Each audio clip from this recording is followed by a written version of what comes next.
जय श्री कृष्णा। जय जाहिर वीर गोगा जी महाराज की जय। गोगा जी महाराज की सावन कृष्ण पक्ष की नवमियों 29 जुलाई सोमवार को गोगा नवमी का व्रत रखा जाएगा। सावन बहुदों के महीने गोगा नवमी का बहुत ही महत्व है। गोगा जी का व्रत करे, कथा सुने। व्रत अगर शुरू करना चाहते हो तो भी आप सावन भादों की नवमी से शुरू करें। सावन की पहली नवमी है तो आप कल से व्रत स्टार्ट नवमी के दिन से कर सकते हो। हम गोगा जी महाराज की कथा सुनेंगे। श्री जाहिर वीर व्रत कथा का प्रारंभ करते हैं। एक समय की बात है, श्री योगेश्वर गोरखनाथ जी अपने शिष्यों को उपदेश दे रहे थे। तब उनके परम शिष्य ओगरनाथ ने प्रश्न किया, हे नाथ, आप साक्षात शिव भक्ति स्वरूप हैं। आप ही भक्तों के उद्धार हेतु अवतार धारण करते हैं। हे परम गुरु, कलयुग के प्रभाव से जिसमें मनुष्य की बुद्धि मलिन होकर पापों में लिप्त हो जाएगी, उसमें मनुष्य घोर पापों को करने लगेगा, जिसके कारण भूमंडल पर अशांति छा जाएगी। उसमें धरती पर इन घोर पापों के प्रभाव से विभिन्न रोग फैल जाएंगे, संसार में भूखमरी बढ़ जाएगी। हे योगेश्वर, ऐसे घोर कलयुग में दान पुण्य तीर्थ यात्रा का पुण्य भी घट जाएगा। तो वह कौन सा शुभ कार्य होगा जिसके करने से मनुष्य जाति का उद्धार हो सकेगा। ऐसा सुनकर श्री गोरखनाथ जी बोले, हे परम शिष्य, तुमने बड़ा ही उत्तम प्रश्न किया है, क्योंकि कलयुग के बढ़ जाने पर मनुष्य की कोई भी सेवा धर्म कर्म शांति प्रदान कर सकेगी। मनुष्य विषयों में लिप्त हो जाएंगे, योगी ज्ञानी भूत कम रह जाएंगे।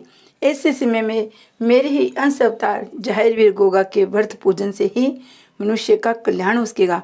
इनके व्रत पूजन से बांझ स्त्री पुत्रवती हो जाएगी, निर्धन धनवान बन जाएंगे, असाध्य रोगी आरोग्य सुख को प्राप्त करेंगे, मूर्ख को भी ब्रह्म ज्ञान की प्राप्ति हो जाएगी। अर्थात इनके व्रत पूजन से मनुष्य की निश्चित ही समस्त मनोकामनाएं सिद्ध होगी। इसका उपासक संसार में समस्त सुखों को भोग कर अंत में शिवलोक को पहुंचकर परम आनंद में विलीन हो जाएगा। हे शिष्य, केवल तुम्हारे प्रश्न करने पर यहाँ श्री संतों और भक्तों को विश्व कल्याण हेतु अब मैं जाहिर वीर गोगा की व्रत कथा सुनाता हूँ। आप सभी ध्यान पूर्वक सुनो। बोलिए जाहिर वीर गोगा जी की जय। जाहिर वीर गोगा जी के व्रत की विधि सुनते हैं। गोरखनाथ जी बोले, हे भक्तजनों, पिछले अध्याय में आपने श्री जाहिर वीर गोगा जी के व्रत पूजन से होने वाले लाभ को सुना। अब मैं कथा प्रारंभ करने से पहले श्री जाहिर वीर गोगा जी के व्रत पूजन की विधि का वर्णन सुनाता हूँ, क्योंकि बिना विधि के कोई भी यज्ञ पूर्ण नहीं होता है। हे भक्तजनों, प्रत्येक माह के कृष्ण एवं शुक्ल पक्ष की नवमी तिथि को जाहिर वीर गोगा जी का व्रत किया जाता है। इनका विशेष व्रत सावन भादों की नवमी को किया जाता है। सावन और भादों की नवमी के इन दो व्रतों का विशेष ही फल होता है। अपनी मनोकामना की पूर्ति हेतु इनके 9 या 11 व्रत करने चाहिए। इनका व्रत धारण करने के लिए निश्चित तिथि को प्रातःकाल नित्य क्रम से निवृत्त हो जाहिर वीर गोरखनाथ जी की तस्वीर या प्रतिमा को अपने से ऊंचे आसन पर स्थापित करे। आसन पर नीला रेशमी वस्त्र डाल देवे। प्रतिमा के पास एक छोटा सा नीला झंडा खड़ा करे। बाद में घी का दीपक, धूप बत्ती, अगरबत्ती जलाकर फल पुष्प गंध आदि से उनका श्री पूजन करे। पूजन में श्री जाहिर चालीसा, स्तोत्र, कथा, आरती, जाहिर मंत्रों से पूजन करे। संकल्प करे, हे जाहिर बाबा, मैं आपकी कृपा पाने के लिए आपका वर धारण करता हूँ। ऐसा संकल्प लेके दिन भर जप करे। सबसे प्रेम भाव से रखे। शाम को सूर्यास्त के समय प्रांत की भांति पूजन पर हलवे, पूरी, गुलगुले आदि का भोग लगाकर व्रत खोले। हे भक्तों, जो भी मनुष्य इस विधि से जाहिर वीर व्रत पूजन करेगा उसकी समस्त मनोकामनाएं पूर्ण होगी। अब तुम अपना ध्यान एकाग्रचित करके कथा सुनो। प्रेम से बोलो, जाहिर वीर गोगा जी की जय। गोरखनाथ जी बोले, हे भक्तों, अब मैं सर्वप्रथम तुम्हें जाहिर वीर के कलयुग में प्रकट होने की कथा सुनाता हूँ। एक दिन की बात है, श्री जाहिर वीर गोगा जी ने अपने योग माया से नागों के नाग ताखी नाग को बुलाया।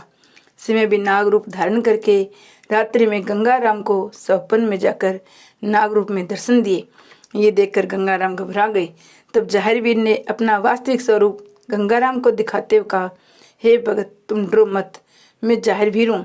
तुमसे जो कुछ मैं कहता हूँ उसे ध्यान से सुनो। हे भगत, देवा नगर के क्षेत्र में जहाँ मैंने समाधि ली है, मेरा व्रत धारण कर तुम मेरी वहाँ मेढ़ी बनवाओ। वहाँ मेरा मेला बनवाना शुरू करो। विश्व में मेरा प्रचार करो। जो भी मेरी मेढ़ी पर आकर नीला निशान चढ़ाएगा, जो मेरा नेजा व छड़ी बनाकर उनकी पूजा करेगा, घर घर मेरी जोत जलाएगा, वह मेरा प्रसिद्ध भगत कहा जाएगा। जैसा किसी की यहाँ संतान न हो वह मेरी जात स्वीकार करे, इच्छा पूर्ण होने पर मेरी जात देवे, उसकी अन्य इच्छा भी पूर्ण हो जाएगी। प्रत्येक नवमी का मेरा व्रत धारण कर जो मेरा पूजन करेगा उसके कुल का नाम उजागर हो जाएगा। हे भक्त, ऐसा कोई फल नहीं है जो मेरी भक्ति से प्राप्त न हो। ऐसा कहकर जाहिरवीर गोगा जी ताकि नाग सहित अदृश्य हो गए। हे भक्तों, रात बीतते ही गंगाराम ने जाहिरवीर का प्रचार शुरू किया।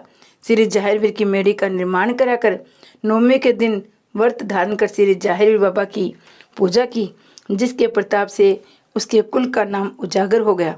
धीरे धीरे तब से भगतगण पवित्र श्री जाहिर माड़ी पर पहुंचकर उनकी पूजा अर्चना करके अपनी मुराद पूरी करने लगे। हे भक्तों, आज भी जो सच्चे मन से बागड़ यात्रा जाहिरवीर व्रत पूजन सेवा करता है उसे मनवांछित फल की प्राप्ति होती है। हे भक्तों, जो भी जाहिरवीर की भक्ति स्वीकार करके इस कथा का प्रचार करेगा उसे चारों फल की प्राप्ति होगी। अब मैं तुम्हें उन भक्तों की कथा सुनाता हूँ जिन्होंने श्री जाहिर बाबा का व्रत पूजन करके अपनी सारी मनोकामनाएं पूर्ण करी हैं। हरदेवी की कथा। गौरनाथ जी बोले, हे संतो, अब तुम्हें मैं एक दुखी पति पत्नी की कथा सुनाता हूँ जिन्होंने सारे जाहिरवीर व्रत कथा पूजन करके अपनी मनोकामनाएं सिद्ध की। दयालपुर गांव में एक सुखीराम नाम का भगत रहता था। दुर्भाग्य से उसके यहाँ कोई संतान नहीं थी, जिसके कारण सुखीराम व उसकी पत्नी हरदेवी बड़े दुखी रहते थे। एक दिन की बात है, सुखीराम की पत्नी हरदेवी अपने सखियों के साथ जंगल में लकड़ी लेने चली गई। जंगल में जाकर उनकी सखियां आपस में बातें करते हुए कहने लगी, जिस दिन इस भांजन के सुबह दर्शन हो जाते हैं उस दिन भोजन तक प्राप्त नहीं होता है। ये बात हरदेवी ने सुन ली, मगर अपनी सखियों को कुछ नहीं कहा। मन ही मन रोते हुए लकड़ी लेकर अपने घर चली आई। शाम के समय जब उसका पति मजदूरी करके घर आया तो हरदेवी ने वह बात अपने पति को सुनाई। सुखीराम ये सुनकर बहुत दुखी हुआ और भगवान से प्रार्थना की, हे भगवान, हमारे यहाँ तुम्हें एक संतान देकर हमारे सिर से पुत्रहीन होने का कलंक दूर कर दे। ये कहकर वे दोनों सो गए। सुबह भगवान की प्रेरणा से जाहिरवीर बाबा जोगी का भेष बनाकर हाथ में डमरू लेकर जाहिरवीर की गाथा गाते हुए भिक्षा मांगने के बहाने उनके घर आए। सुखीराम की पत्नी से बोले, बेटे, तुम्हारे पास सब कुछ है पर पुत्र न होने के कारण तुम दुखी हो। मैं तुम्हें एक उपाय बताता हूँ जिसके करने से अवश्य तुम्हारी यहाँ संतान उत्पन्न होगी। जोगीराज बोले, बेटी, तू सावन और भादों की नवमी के दिन जाहिर बाबा का व्रत रख, विधि पूर्वक किसी जोगी को बुलाकर व्रत का उद्यापन कर। इसके करने से निश्चित ही तुम्हारे यहाँ संतान उत्पन्न होगी। ये कहकर जोगी के रूप में जाहिरवीर जी चले गए। ये बात जब हरदेवी ने अपने पति को बताई तो उसे सुनकर बहुत खुशी हुई। खुद भी व्रत रखने को निर्णय लिया। समय आने पर दोनों पति पत्नी ने मिलकर व्रत धारण किया, विधि पूर्वक गोगा जी का पूजन कराया। उनके प्रताप से 1 वर्ष बाद उनके यहाँ सुंदर बालक ने जन्म दिया। हे भक्तों, जो भी जाहिरवीर का व्रत धारण करके इस कथा को सुनाएगा उसकी समस्त मनोकामनाएं पूर्ण होगी। बोलो जाहिर बाबा की जय हो। निर्धन बुढ़िया की कथा। एक बार की बात है, एक यात्रु जात देने के लिए बागड़ जा रहा था। अन्य भगतगण भी उसके साथ चल रहे थे। आगे चलकर वे रात्रि में विश्राम करने के लिए एक शहर में ठहर गए। रात भर वहां जाकर वीर की गाथा का गुणगान करते रहे। सुबह जब दिन निकला तो बूढ़ी औरत आई।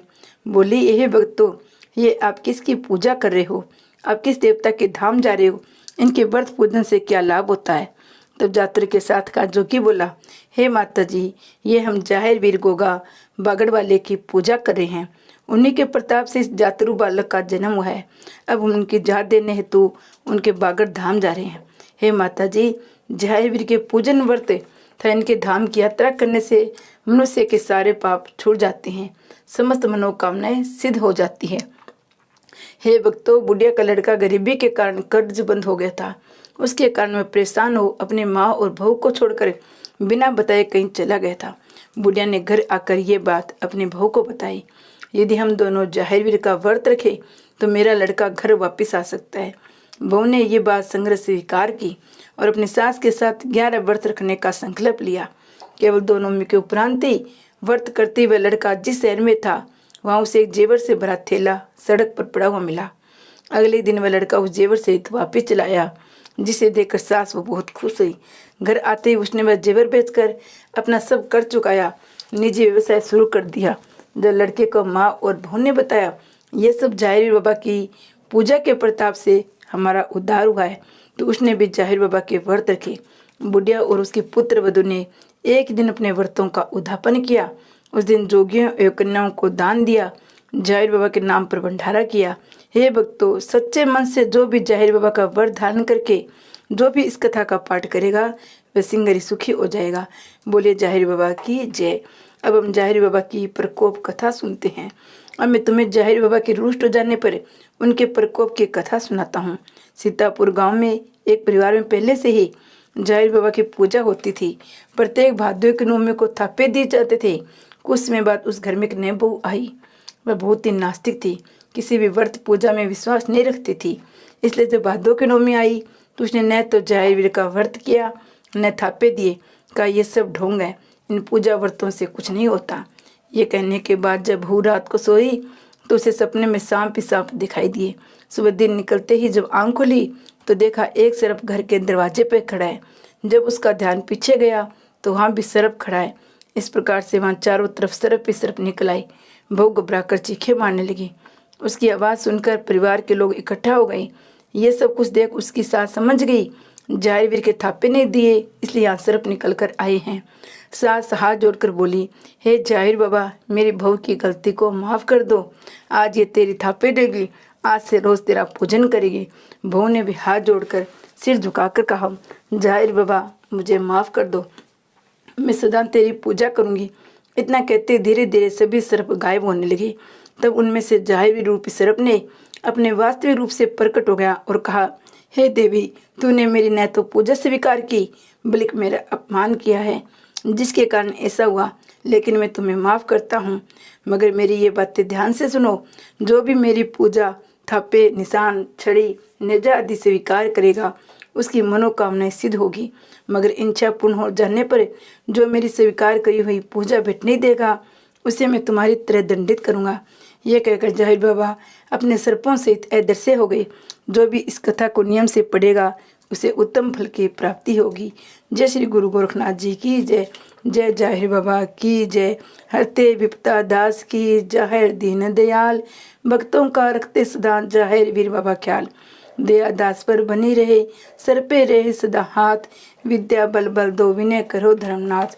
जय जाहिर वीर बाबा की जय हो।